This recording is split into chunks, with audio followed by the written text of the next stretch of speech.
सारे शहर में जिसके कई दीवाने होते थे। सारे शहर में जिसके कई दीवाने होते थे।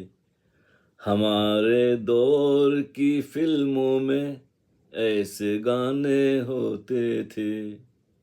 सारे शहर में जिसके कई दीवाने होते थे। हमारे दौर की फिल्मों में ऐसे गाने होते थे। सुनते थे बार बार फिर भी दिल नहीं भरता। सुनते थे बार बार फिर भी दिल नहीं भरता।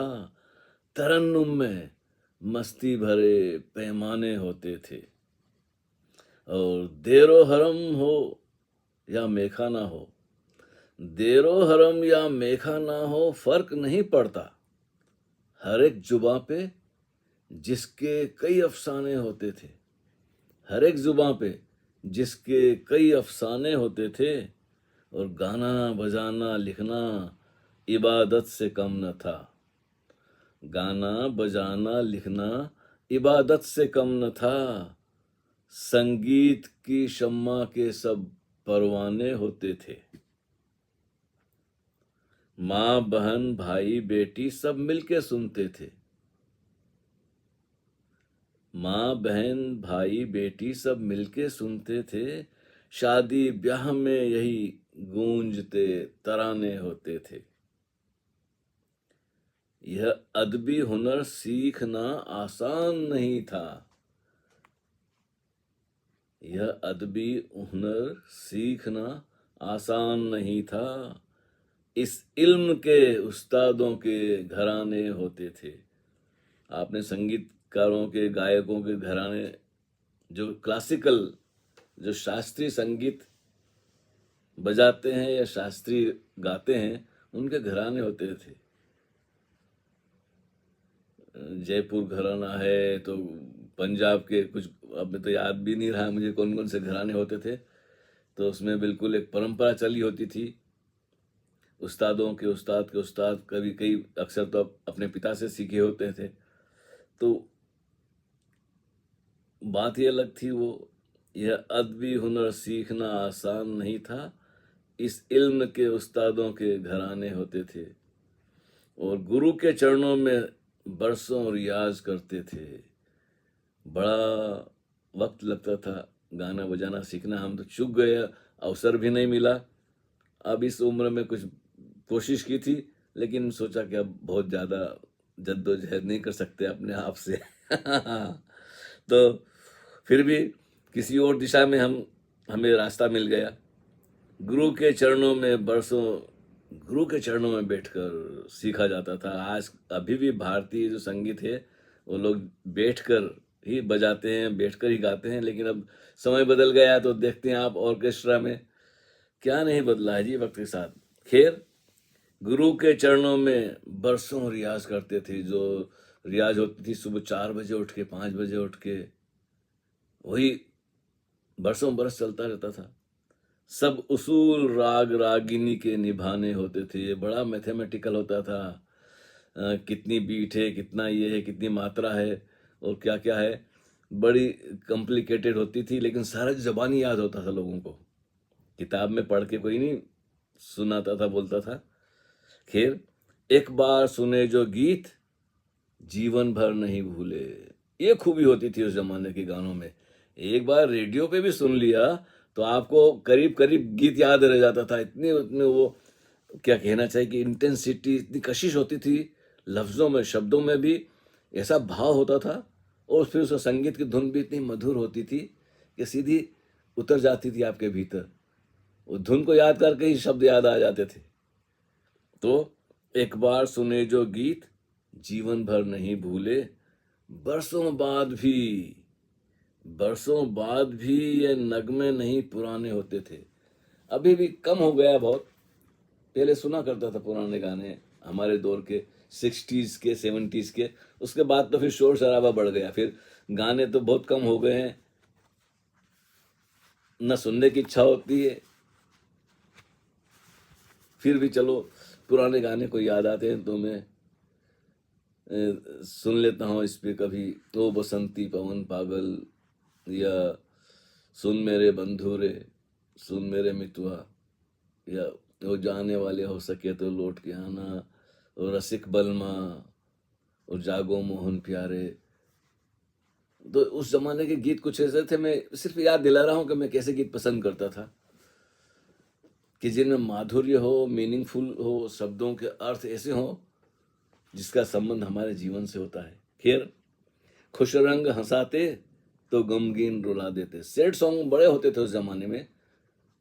जिसका दिल टूट जाता है वो ज्यादा, वो दिल किसका नहीं टूटता, अधिकतर लोगों उसकी चर्चा करें ना करें, लेकिन ऐसा अवसर आता है कई बार जीवन में कि बड़ी अपेक्षाएं होती किसी से, बात नहीं बनती, तो वैसे मूड में सैड सॉन्ग, उदास से भरे सॉन्ग, डिसअपॉइंटमेंट जो हो जाता है। खैर, खुश रंग हंसाते तो कभी हंसाई की कॉमेडी के गाने होते थे, हंसी मजाक के, तो गमगीन रुला देते। कुछ लम्हों में सिमटे हुए जमाने होते थे, कोई माने या न माने मगर बात है सच्ची, कोई माने या न माने मगर बात है सच्ची।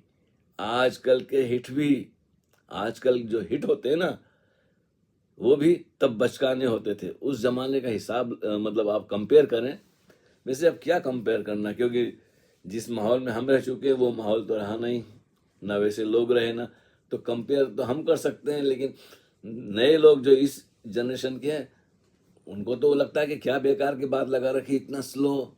अब तो धूम धूम धूम धूम, वो नाम ऐसा होता है कि शोर शराबा होता है, शब्दों का पता ही नहीं चलता है कि गाना क्या है, और चीखते हैं। एक नौशाद की कविता है, मैं आपको सुनाऊंगा, जो संगीतकार नौशाद हैं, उन्होंने गीतों के ऊपर, संगीत के ऊपर क्या बात कही है, तो वो भी आपको सुना दूंगा। अजी सुनते सुनते आंखों में भर आते थे आंसू, उस जमाने की बात कर रहा हूँ, शायद अभी भी ऐसा होता है। अजी सुनते सुनते आंखों में भर आते थे आंसू, इन दर्द भरे गीतों में खजाने होते थे। एक बार आपको याद आ जाता था गीत कभी, तो दिन भर आपके अंदर गूंजता रहता था। जब भी आप अकेले में होते हैं आप गुनगुनाते थे, दोहराते थे, चाहे आपको गाना बजाना आता ना हो, फिर भी हर दिल जो प्यार करेगा वो गाना गाएगा। तो ऐसी हालत अधिकतर लोगों की हो जाती थी। तभी तो मैंने कहा है ना कि सारे शहर में जिसके कई दीवाने होते थे। हाँ, तो दुनिया में तो पूछो ही मत, एक ही शहर में वही गाना चल रहा है, सभी जगह रेडियो पे दिन में 4-4 बार 6-6 बार सुनने को मिल रहा है। लोग उसकी फरमाइश कर रहे हैं विविध भारती पे और रेडियो सिलोन पे। इन दर्द भरे गीतों में खजाने होते थे, सारे जहां का दर्द अपने दिल में उठता था, सारे जहां का दर्द अपने दिल में उठता था। हाँ, किसी और पे गुजरी है, लेकिन हम उससे इतने तादाद में कर लेते थे। फिल्म देखते देखते ऐसा लगता था कि जैसे हम हम उस दौर से, उस मुसीबत से गुजर रहे हैं, हम पे बीत रही है।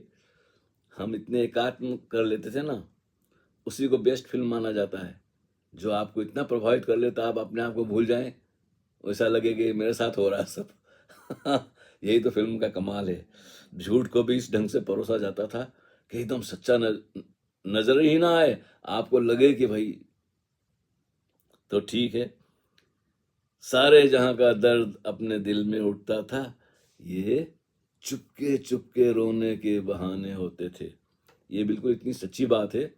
अब सबके साथ ना होता हो, लेकिन मैं अपनी बात कहूं तो होता था मेरे साथ। ऐसे कई गीत हैं जिनको वाकई में आंख में आंसू आ जाते हैं। जब मैं बिस्तर में अकेला लेटा होता था, तन्हाई का जीवन मैंने ज्यादा जिया है, तो उन गीतों के बोल ऐसे होते थे कि आंख से आंसू छलक पड़ते थे। तो वही मैंने, और जो भी संवेदनशील व्यक्ति है, कवि जैसे लोग जो बड़ी गहराई से चीजों को देखते हैं, परखते हैं, छूते हैं, महसूस करते हैं, उनकी बात यह है कि नावल या उपन्यास जिसे कहते हैं, उपन्यास पढ़ते पढ़ते भी एकदम से भाव जगत में डूब जाते थे। तो कविता भी ऐसी होती थी और गीत भी ऐसे होते थे कि सारे जहां का दर्द अपने दिल में उठता था, ये चुपके चुपके रोने के बहाने होते थे। सुनते ही दिल के तार ऐसे झनझनाते थे, ये तरंगित हो जाता था पूरा, रोम रोम में लगता था। सितार का अभी भी आप कुछ गीत हैं उस जमाने के, उनके सितार सिर्फ धुने ना, शब्द तो बोल चुका है, गायक गा चुका है, शब्द तो उसने व्यक्त कर दिए, लेकिन उसके पीछे जो थोड़ी सी टिन टिन की जो सितार के तार, जो उसी शब्द को तो इतना उसमें होता था कि ऐसा लगता सितार गा रही है, सितार तार बोल रहे हैं। हाँ, मैं ऐसे गीत में आपको बताऊं, याद तो आते हैं मुझे, लेकिन आपने खुद सुने होंगे। तो सुनते ही दिल के तार ऐसे झनझनाते थे, हम बेखुदी में खुद से भी बेगाने होते थे। पान की दुकान हो या कि होटल आलीशान, हर पान की दुकान पे रेडियो चलता रहता, तो वो सुबह से लेके रात तक, जब तक दुकान बंद नहीं होती थी, रेडियो पे गाने चलते ही रहते थे। ये उस जमाने का था दौर। और जब भी वो गाना आता था तो मेरी भी आदत थी, जब मैं वहां से गुजरता था, ऐसा गाना आया कोई मुकेश का या कोई रफ़ी का या कोई लता के, समझ लो 5-7 ही गाने वाले थे उस जमाने में। तो मैं कोई किसी बहाने, अब बच्चे थे, कम उम्र थी, 11-12 साल की, 10 साल की, 9 साल की, तो बड़े बड़े लोग तो होते थे उम्र के, तो भाई एक सिगरेट लिया, एक पान ले लिया, और वहीं कश लगा के गपशप भी कर रहे हैं या सुन भी रहे हैं गाना। एक बहाने से वो पान की दुकान के आसपास खड़े हो जाते थे, गाना सुनते थे, और घंटा आधा घंटा कभी गपशप में उनका वहीं गुजरता था। वही मिलने की जगह होती थी दोस्तों से। लेकिन हमारी उम्र छोटी थी, तो हम पान की दुकान पे कुछ ना तो सिगरेट पी सकते हैं, न जेब में इतने पैसे होते थे कि पान खाओ सिगरेट पियो, और वो भी हंसेगा दुकानदार कि छोटा बच्चा है ये क्या।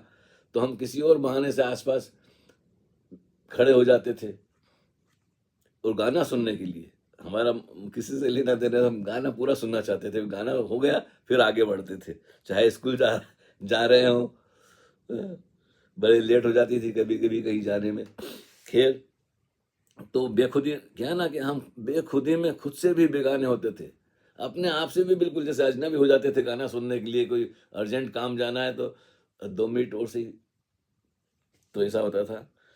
रेडियो सुनकर सभी मस्ताने होते थे। तो पान की दुकान का मैंने लिया, होटल आलीशान, पान की दुकान के अलावा भी, लेकिन वो मुख्य बात थी मध्य प्रदेश में, जहाँ तक मेरा ख्याल है, जहाँ जहाँ मैं गया हूँ, बम्बई में भी कई जगह थी, लेकिन मध्य प्रदेश में तो ये चलन था कि हर पान की दुकान पे रेडियो लगा होता था।